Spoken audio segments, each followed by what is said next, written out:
Assalamualaikum warahmatullahi wabarakatuh. Back to channel Apoteker Yudi. Dalam video kali ini, Apoteker Yudi akan membahas tentang sifat-sifat koloid.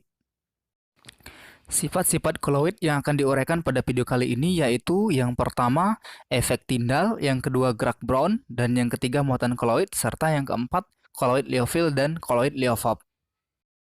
Oke, yang pertama yaitu efek Tyndall, yang mana efek Tyndall merupakan efek penghamburan cahaya yang disebabkan oleh partikel-partikel koloid. Pertama kali dikemukakan oleh John Tyndall, seorang fisikawan Inggris, yang mana John Tyndall ini mengamati seberkas cahaya putih yang dilewatkan pada sistem koloid. Apabila seberkas cahaya, misalnya dari lampu senter, dilewatkan pada 3 gelas yang masing-masing berisi larutan, koloid, dan suspensi, maka jika dilihat secara tegak lurus dari arah datangnya cahaya, akan jelas terlihat bahwa cahaya yang melewati koloid dan suspensi akan mengalami peristiwa penghamburan dan pemantulan, sedangkan berkas cahaya yang melewati larutan tidak akan mengalami peristiwa penghamburan dan pemantulan tersebut. Dalam kata lain, bahwa yang melewati larutan, berkas cahaya tidak diteruskan. Contoh peristiwa efek Tyndall yang pertama yaitu sorot lampu mobil pada malam hari yang berdebu, berasap atau berkabut akan tampak jelas. Yang kedua, berkas sinar matahari yang melalui celah daun pada pagi hari yang berkabut akan tampak jelas. Dan yang ketiga, terjadinya warna biru di langit pada siang hari dan warna jingga atau merah di langit pada saat matahari terbenam. Yang kedua, gerak Brown. Gerak Brown adalah gerak acak atau gerak zigzag yang dilakukan oleh partikel-partikel koloid. Pertama kali disampaikan oleh Robert Brown, seorang ahli biologi dari Inggris, yang mana Robert Brown ini mengamati pergerakan tepung sari yang terus-menerus di dalam air melalui mikroskop ultra. Gerakan ini dapat terjadi disebabkan oleh adanya tumbukan antara partikel-partikel pendispersi terhadap partikel-partikel terdispersi, sehingga partikel-partikel zat terdispersi akan terlontar, yang mana lontaran tersebut akan mengakibatkan partikel terdispersi menumbuk partikel terdispersi yang lain, sehingga partikel yang tertumbuk akan terlontar juga. Gerak Brown dipengaruhi oleh yang pertama, ukuran partikel. Semakin kecil ukuran partikel koloid, gerak Brown akan semakin cepat. Dan semakin besar ukuran partikel koloid, gerak Brown akan semakin lambat. Yang kedua, suhu. Semakin tinggi suhu koloid, gerak Brown akan semakin cepat.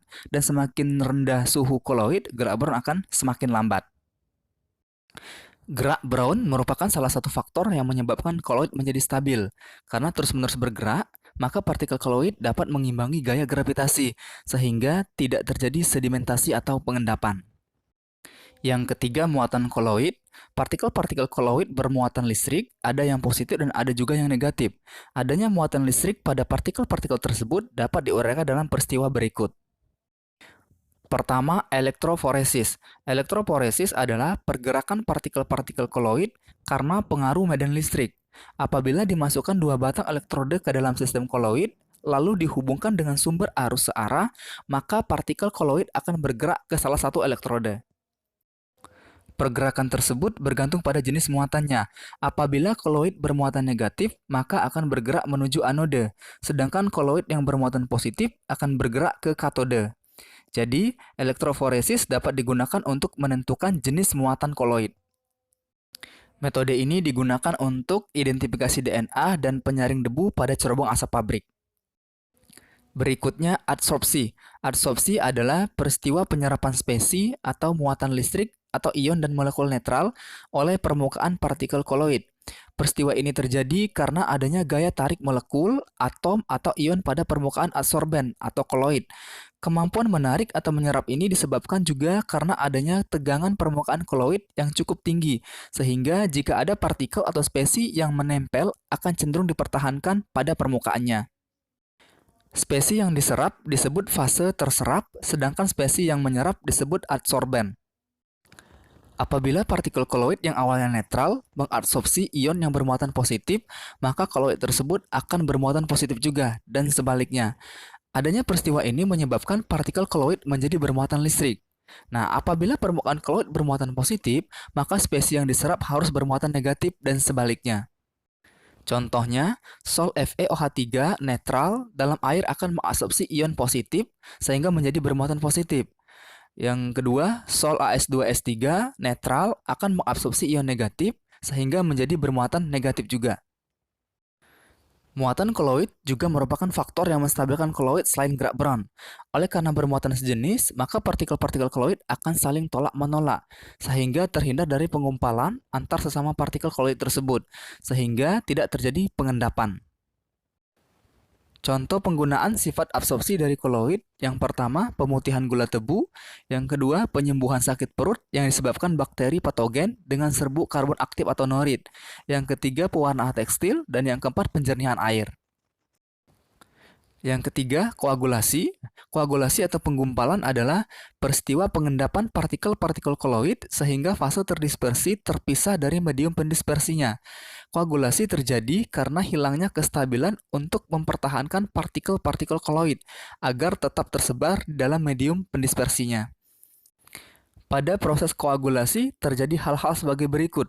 Yang pertama, kestabilan koloid disebabkan karena adanya muatan listrik pada permukaan partikel koloid dan adanya fase terdispersi yang afinitasnya lebih tinggi daripada medium pendispersi. Dan yang kedua, koagulasi dapat dilakukan dengan cara mekanik dan kimiawi. Contoh proses yang memanfaatkan sifat koagulasi dari koloid. Yang pertama, pengolahan karet dari bahan mentahnya, lateks, dengan koagulan berupa asam format. Yang kedua, proses penjernihan air dengan menambahkan tawas. Yang ketiga, proses terbentuknya delta di muara sungai. Yang keempat, asap atau debu pabrik dapat digumpalkan dengan alat koagulasi listrik. Dan yang kelima, proses yang dilakukan oleh ion Al3+ atau Fe3+ pada penetralan partikel albuminoid yang terdapat di dalam darah, yang mengakibatkan terjadinya koagulasi sehingga dapat menutupi luka. Yang keempat, koloid pelindung. Koloid pelindung adalah koloid yang bersifat melindungi koloid lain agar tidak mengalami koagulasi dengan cara membentuk lapisan di sekeliling partikel koloid yang lain. Nah, lapisan ini akan melindungi muatan koloid tersebut sehingga partikel koloid tidak mudah mengendap atau terpisah dari medium pendispersinya.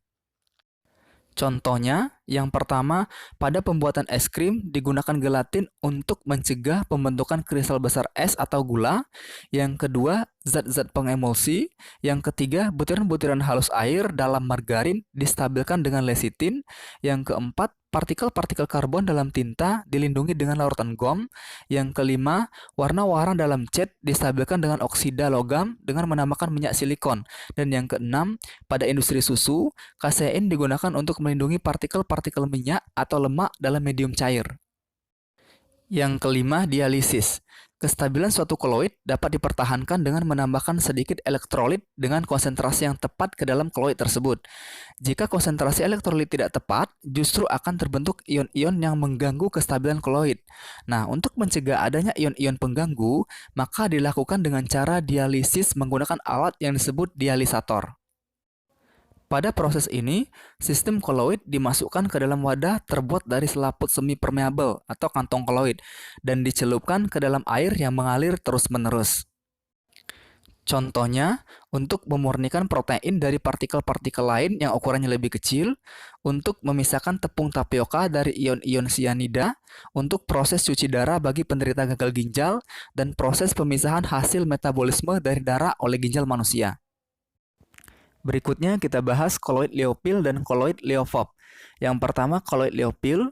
Koloid Liophil adalah suatu koloid yang fase terdispersinya dapat menarik medium pendispersi yang berupa cairan akibat adanya gaya van der Waals atau ikatan hidrogen. Liophil artinya cinta cairan. Yang kedua, koloid Liophop. Koloid Liophop adalah suatu koloid yang fase terdispersinya tidak dapat mengikat atau menarik medium pendispersinya. Liophop artinya takut cairan. Berikut tabel perbedaan sifat koloid hidrofil dan koloid hidrofob. Yang pertama, koloid hidrofil stabil, koloid hidrofob kurang stabil. Yang kedua, koloid hidrofil terdiri atas zat organik, sedangkan koloid hidrofob terdiri atas zat anorganik. Yang ketiga, koloid hidrofil kekentalannya tinggi, sedangkan koloid hidrofob kekentalannya rendah. Yang keempat, koloid hidrofil sukar diendapkan dengan penambahan zat elektrolit, sedangkan koloid hidrofob mudah diendapkan dengan zat elektrolit. Dan yang kelima, koloid hidrofil kurang menunjukkan gerak Brown, sedangkan koloid hidrofob gerak Brown sangat jelas. Yang keenam, koloid hidrofil kurang menunjukkan efek tindal, sedangkan koloid hidropop efek tindal sangat jelas. Yang ketujuh, koloid hidrofil dapat dibuat gel, sedangkan koloid hidropop hanya beberapa yang dapat dibuat gel. Yang kedelapan, koloid hidrofil umumnya dibuat dengan cara dispersi, sedangkan koloid hidropop hanya dapat dibuat dengan cara kondensasi. Yang kesembilan, koloid hidrofil partikel terdispersi mengabsorpsi molekul, sedangkan koloid hidropop partikel terdispersi mengabsorpsi ion. Yang ke-10, koloid hidrofil bersifat reversible, sedangkan koloid hidropop bersifat irreversible. Dan yang terakhir, koloid hidrofil mengabsorpsi mediumnya, sedangkan koloid hidropop tidak mengabsorpsi mediumnya. Contohnya, kalau koloid hidrofil, sabun, agar-agar, deterjen, dan gelatin. Sedangkan koloid hidropop contohnya sol belerang, sol logam, dan sol AgCl. Baik, demikian untuk video singkat kali ini. Semoga video ini bermanfaat untuk kita semua. Lebih dan kurang mohon maaf. Terima kasih. Assalamualaikum warahmatullahi wabarakatuh.